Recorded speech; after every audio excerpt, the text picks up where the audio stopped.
Iya, assalamualaikum warahmatullahi wabarakatuh. Info Jatibulek saat ini Chandra berada di tepi danau, yaitu di Depsos, dan bertepatan dengan acara kontes nasional GAPI Piala PLT Wali Kota Bekasi. Baik, di depan Chandra sudah ada sosok yang luar biasa di bidang GAPI ini ya, yaitu Bapak Suryo. Iya. Bapak Suryo Subroto. Iya. Baik, langsung aja Chandra coba tanya-tanya. Assalamualaikum Bapak. Iya. Oke, Bapak mau tanya nih Pak.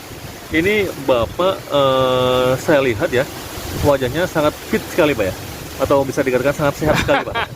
Ini boleh diceritakan dulu Pak. Apanya nih ceritakan? Kesehatan Bapak ini sangat apa ya, sangat fit gitu loh. Itu gimana Pak? Boleh tahu rahasianya? Oh iya, biasa aja sih ya, pokoknya ya mencoba untuk makan makanan sehat ya. Itu asupan-asupan yang sehat ya, itu aja sih. Bapak sering makan pecel lele nggak? Pecel lele. Pecel lele ya kadang-kadang. Kadang-kadang ya? Iya. Bapak penggemar ikan gapi makanya pecel lele ya. Oke. Saya mau tanya nih Pak. Ya. Bapak menggeluti ikan gapi itu sejak kapan Pak? Dari tahun 2003 ya. Sampai tahun 2013. Itu breeding secara aktif. Oh gitu. Ya kalau sekarang ya tidak breeding, tapi ya hanya sebagai pengamat saja. Iya. Dulu belajar awalnya dari mana Pak? Ya dari waktu kecil ya. Waktu kecil saya sudah biara gapi secara otodidak. Oh gitu. Waktu kecil Bapak itu sudah ada gapi? Sudah. Waktu itu sekitar tahun berapa sekitar kira-kira? tahun 80 ya. 80 udah ada gapi Pak ya? Iya, sudah. Gitu. Cuman tentu strainnya masih sangat terbatas. Ini Bapak waktu itu tinggalnya di mana? Di Tegal. Oh di Tegal? Iya. Bapak asli dari Tegal? Asli dari Tegal. Oh gitu, jadi satu kampung sama warteg. Oh gitu. Ya luar biasa Tegal ya. Subhanallah, jadi teman-teman ternyata Pak Suryo berasal dari Tegal Pak ya? Orang tua dari Tegal juga? Orang tua dari Tegal juga. Subhanallah ya. Jadi tapi Bapak seperti apa ya, wajahnya bukan wajah orang Tegal. Oh iya. Wajahnya orang asing gitu ya. Iya. Ya, saya keturunan. Karena putih gitu ya. Iya. Oke. Baik, kemudian Mbak Chandra mau tanya kembali nih Pak. Iya, silakan. Hari ini Bapak hadir ke sini dan mengisi seminar tadi ya. Iya. Nah, boleh diceritakan Pak pengalaman-pengalaman Bapak sampai keluar kota dengan melalui perantara gapi ini? Oh iya, ya waktu saya breed gapi itu ikan-ikan saya waktu itu banyak jadi juara. Ya baik tingkat lokal, provinsi maupun nasional, dan juga internasional. Wah, subhanallah. Yeah. Mungkin ini teman-teman juga pernah penasaran ya, seperti apa sih ikan gapi Bapak. Nah, kira-kira Bapak ikan gapi yang fokusnya apa tuh? Waktu itu yang saya banyak breed itu ikan gapi yang mata merah atau disebut albino. Oh gitu. Kenapa saya breed yang mata merah itu? Karena yang mata merah itu lebih rentan ya. Jadi saya menganggap itu tantangannya lebih tinggi. Iya. Oh gitu. Jadi Bapak tidak memelihara ikan gapi yang mudah dipelihara. Tapi justru Bapak menantang diri sendiri untuk memelihara ikan gapi yang tadi albino tadi. Iya. Oh gitu. Itu kekhasannya apa albino Pak? Kekhasannya karena itu matanya merah dan secara genetik itu lemah. Jadi ikannya lebih rentan, lebih kalaupun beranak tuh anaknya lebih sedikit. Dan cenderung lebih gampang kena penyakit, lebih gampang mati. Nah itu Bapak pasti maksudnya dalam hal ini sudah punya trik-trik lah ya dalam memelihara ikan albino agar nanti bisa hidup panjang lah Pak ya. Nah triknya atau tipsnya apa nih Pak dari Bapak? Ya sebenarnya sih hanya tips umum saja ya. Kalau ikan gapi itu asupannya yang tinggi protein, rendah lemak. Ya kalau yang tinggi protein, kalau untuk makanan-makanan alami itu seperti artemia dan kutu air. Dan kalau yang non alami bisa makan dengan protein, bisa makan pelet yang tinggi protein. Oh gitu. Iya. Contoh pelet yang tinggi protein apa? Boleh sebut merek? Boleh, nggak masalah. Ya. Waktu itu pelet yang ada, yang waktu itu saya pakai mereknya Hikari. Hikari ya. Itu produk Indonesia? Produk Jepang. Jepang ya? Iya. Oh, subhanallah. Tapi tentu sekarang sudah ada beberapa merek ya yang saya lihat cukup baik ya. Gitu. Di Indonesia apa merek dari Indonesia? Ada nggak? Nggak ada ya. Belum ada, masih belum ada ya? Iya. Oh gitu. Jadi selain karena ikan gapi ini kan ikannya kecil, jadi ususnya itu kan pendek. Ya. Selain dia tinggi protein, butiran peletnya itu juga harus mudah dicerna oleh ikan gapi itu. Sehingga peletnya itu harus punya ciri gampang dicerna. Caranya kalau kita remukkan pakai jari kita, itu sebentar aja tanpa jari kita merasa sakit ya? Itu peletnya sudah remuk, sudah berbentuk bubuk. Gitu. Oke, itu subhanallah ya. Nah, kemudian Bapak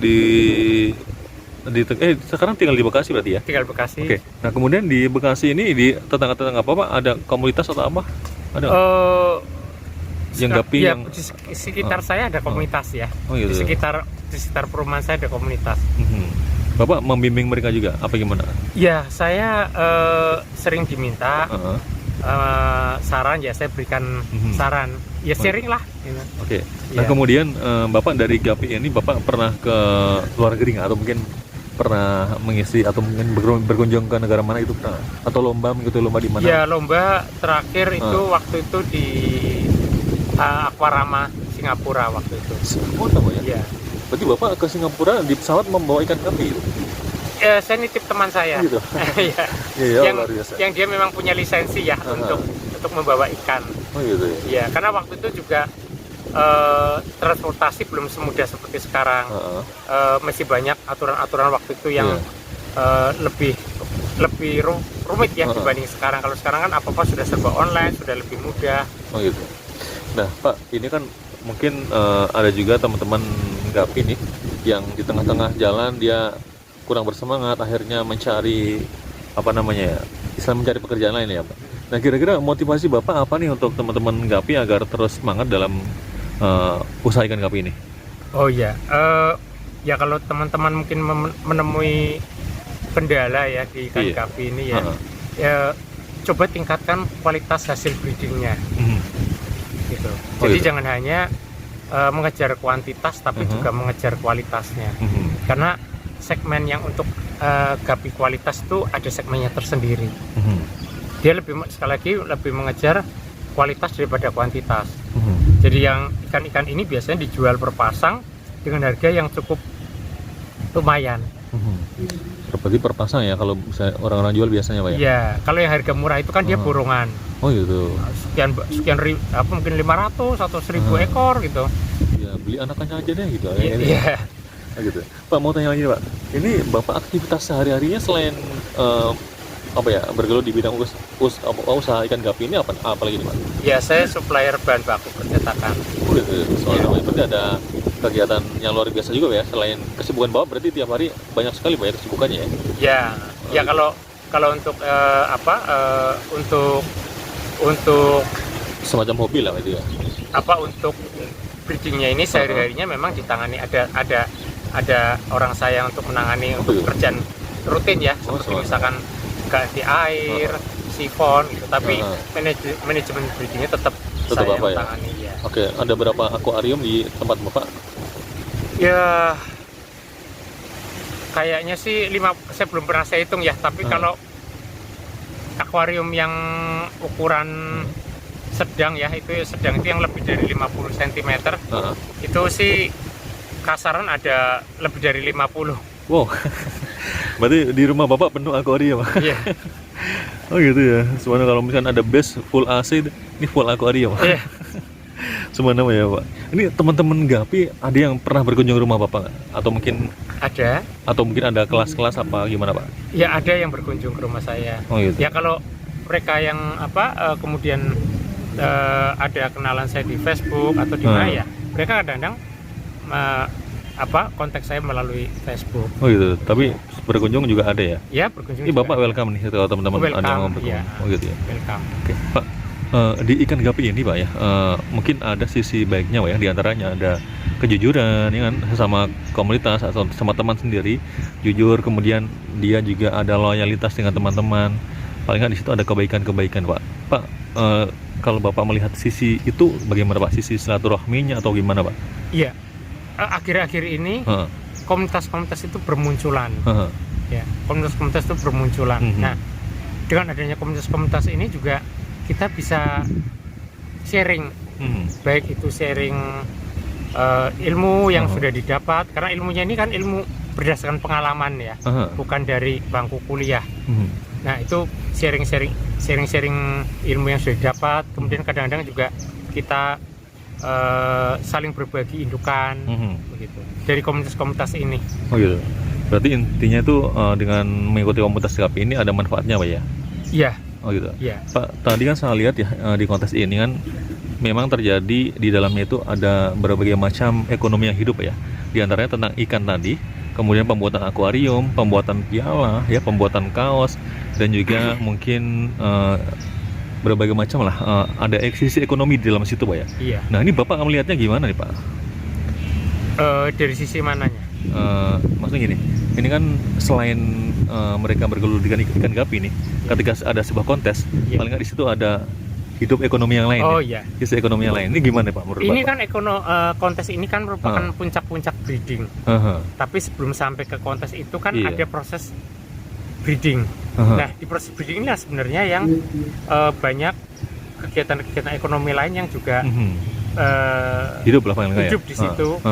Misalkan mereka-mereka yang mereka yang mencari pakan, pencari pakan seperti cacing sutra atau kutu air ya. Itu kan mereka ada yang mencari pakan itu kemudian menjualnya. Nah mereka sendiri juga bisa dapat itu perputaran ekonomi dari situ. Iya. Soalnya saya lihat juga nih Pak, di sini ternyata ada teman-teman kita yang kesehariannya itu membuat serokan Pak. Membuat serokan ikan, tapi hasilnya saya lihat itu bagus banget ya. Sudah seperti keluaran pabrik. Gitu. Dan kemudian teman-teman di sini juga belajar bagaimana caranya membuat desain kaos ikan gapi yang sangat menarik sekali. Di sana dijual juga Pak ya.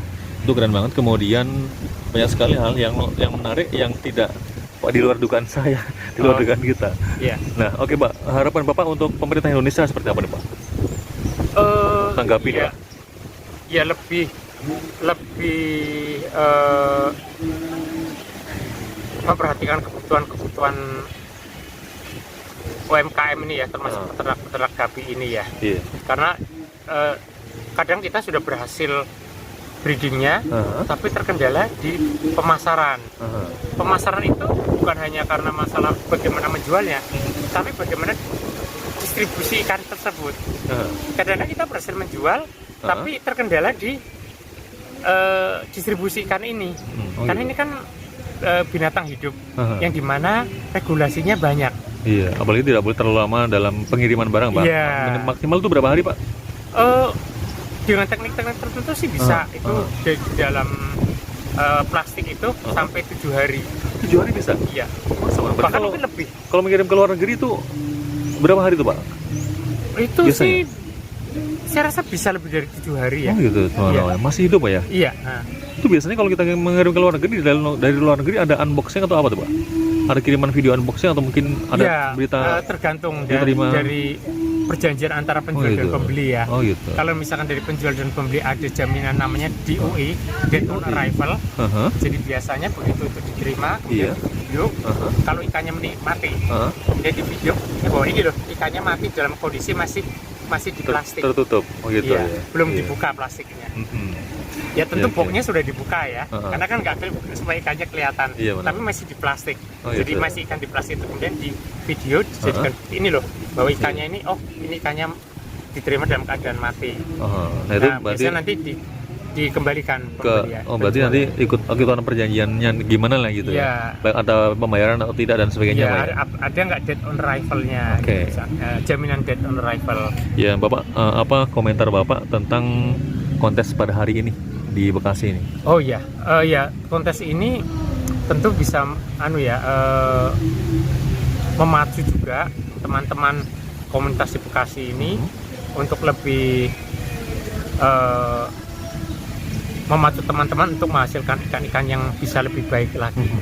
Sebenarnya, dan ini insya Allah untuk yang nasional pertama di Bekasi Pak ya? Iya betul. Semoga nanti di Bekasi nasional yang pertama. Iya, semoga tahun depan ada lagi Pak ya? Iya, harapan saya begitu. Baik, Bapak terima kasih atas wawancara hari ini, dan Chandra dan juga teman-teman pastinya akan merindukan Bapak kembali ya. Suatu ketika bisa hadir ke sini lagi, Pak ya. Iya, iya. Oke, terima kasih Pak Surya. Terima kasih. Jadi tadi wawancara Chandra dengan Pak Surya yang luar biasa dan kita banyak belajar dari beliau.